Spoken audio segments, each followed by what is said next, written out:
Telugu Desam party కార్యకర్తల పండుగ అయినటువంటి మహానాడు 3 రోజుల పండుగలో భాగంగా 2 రోజుల ప్రతినిధుల సభ దాదాపు ముగింపుకొచ్చింది. భారీ బహిరంగ సభకు అన్ని ఏర్పాట్లు పూర్తయినటువంటి నేపథ్యంలో విజయనగరం పార్లమెంటు సభ్యులు అప్పలనాయుడు గారు ఉన్నారు. అన్న చెప్పండి, మీరు జర్నలిస్టుగా కెరీర్ ప్రారంభించి మొదటిసారిగా పార్లమెంటు సభ్యుల హోదాలో మహానాడుకు వచ్చారు.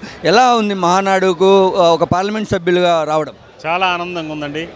ఎందుకంటే ఎప్పుడో కార్యకర్తగా వస్తే ఎక్కడ కూర్చుండేవాడిని.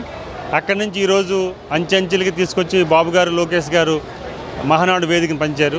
తొలిసారిగా మెంబర్ ఆఫ్ పార్లమెంట్గా తొలి మహానాడుకి రావడం. నేను ఇప్పుడు దాదాపు 90 నుంచి వచ్చేవాడిని. ఆ సందర్భాలు ఇప్పుడు చూస్తే చాలా ఆనందం కలుగుతుంది. కార్యకర్తల విజయం ఇది. ఎందుకంటే కార్యకర్తలకు ఇచ్చే గౌరవం తెలుగుదేశం పార్టీకి ఫస్ట్ నుంచి అన్న ఎన్టీఆర్ గారు, బాబు గారు కానీ, లోకేష్ గారు కానీ కార్యకర్త ఉంటే మేము పార్టీ అనే ఆలోచన నుంచి నాకు ఎంపిక చేసి నాకు గౌరవం ఇచ్చారు. నేను ఈరోజు కూడా అదే ఆనందాన్ని వ్యక్తం పరుస్తున్నాను. అందుకే తెలుగుదేశం పార్టీకి ఇప్పుడు కూడా పార్టీ క్యాడరే మన బేస్ అన్నారు. ఈరోజు కార్యకర్త అధినేతని లోకేష్ గారి స్లోగన్ని ఈరోజు నిజం చేశారు. అందుకు ఈరోజు అందరూ కూడా ఆ రకంగా హ్యాపీగా ఉన్నారు. నాకైతే వ్యక్తిగతంగా చాలా ఆనందంగా ఉంది. అప్పలనాయుడు గారు అంటేనే తెలుగుదేశం పార్టీలో క్యాడర్ను ఉత్సాహపరచడం, వాళ్ళని ట్రైన్ చేయడం, తెలుగుదేశం పార్టీ కోసం పనిచేసేదాన్ని వాళ్ళని సైనికులుగా తయారు చేస్తారు. అలాంటి మీరు ఈ మహానాడును చూసిన తర్వాత యువతకు ప్రాధాన్యత లభించేటటువంటి అవకాశం కనిపిస్తుందని ప్రచారం జరుగుతున్న నేపథ్యంలో తెలుగుదేశం పార్టీలో యువతకు ఎలాంటి స్థానం రాబోతాం? ఖచ్చితంగా వస్తుంది, రావాలి. ఎందుకంటే మహానుభావుడు చంద్రబాబు నాయుడు గారు, లోకేష్ గారు కానీ, లేకపోతే పార్టీ పెద్దలు కానీ ప్రతి ఒక్కరికి యువత ప్రోత్సహించే దిశగా పార్టీ వెళ్తుంది. కనుక మొన్న ఎన్నికల్లో మనం చూస్తే చాలామంది యువకులకి ఎమ్మెల్యేలుగా, ఎంపీలుగా అవకాశాలు ఇచ్చి, అలాగే మొన్న కార్పొరేషన్ చైర్మన్లో కానీ, లేకపోతే నామినేటెడ్ పోస్టుల్లో కానీ అధిక ప్రాధాన్యత ఇచ్చారు. మహిళలు గౌరవించారు. అన్ని రకాలుగా ముందుకెళ్ళేటప్పుడు ఇంకా పేటీ ఉంటుంది. లోకేష్ గారు యుగం ఇది. ఎందుకంటే బాబు గారితో తోడయ్యారైనా ఈరోజు ఆయన ఆలోచనకి ఈయన ఆలోచనలకి దగ్గర ఉన్నాయి కనుక ఇంకా అద్భుతంగా మంచి ప్రక్రియ జరుగుతుంది. ఇంకా భవిష్యత్తు తెలుగుదేశం పార్టీకి మరింత స్ట్రెంత్ అవుతున్నాం. రోజు రోజుకి పెరుగుతుంది. ఒకప్పుడు సభ్యతలు తీసుకుంటే 40 సంవత్సరాల చరిత్రలో తెలుగుదేశం పార్టీ కోటి సభ్యతలు మళ్ళీ మైలురాయి. అందుకు చాలా ఆనందంగా ఉంది.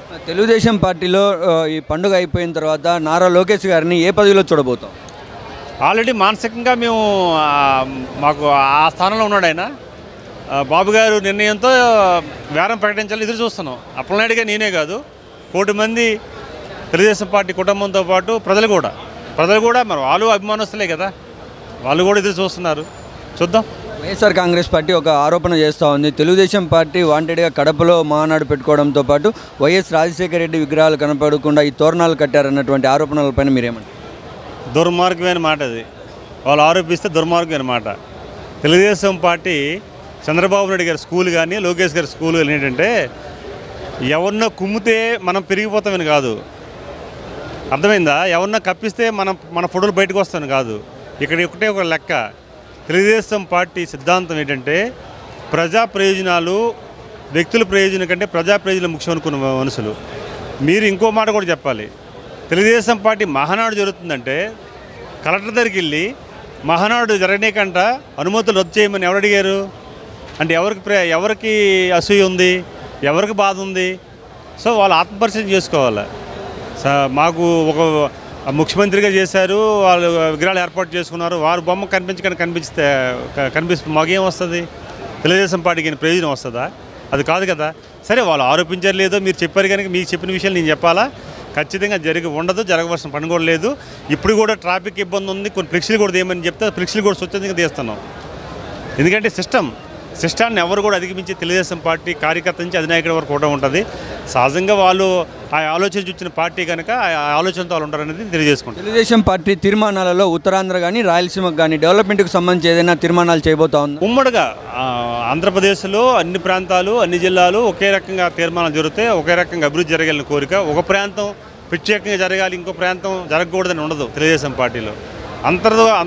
అంతర్గతంగా చర్చల్లో కానీ, బహిరంగంలో కానీ మాట్లాడినప్పుడు కానీ, సమావేశాల తీర్మానాలు కానీ ఓపెన్ హార్ట్గా ఈ ప్రాంతం జరగాలి, ఈ ప్రాంతానికి సమానంగా పోవాలనే ఆలోచన గౌరవ ముఖ్యమంత్రి గారు అందరికీ పేరు చేస్తున్నారు. Thank you.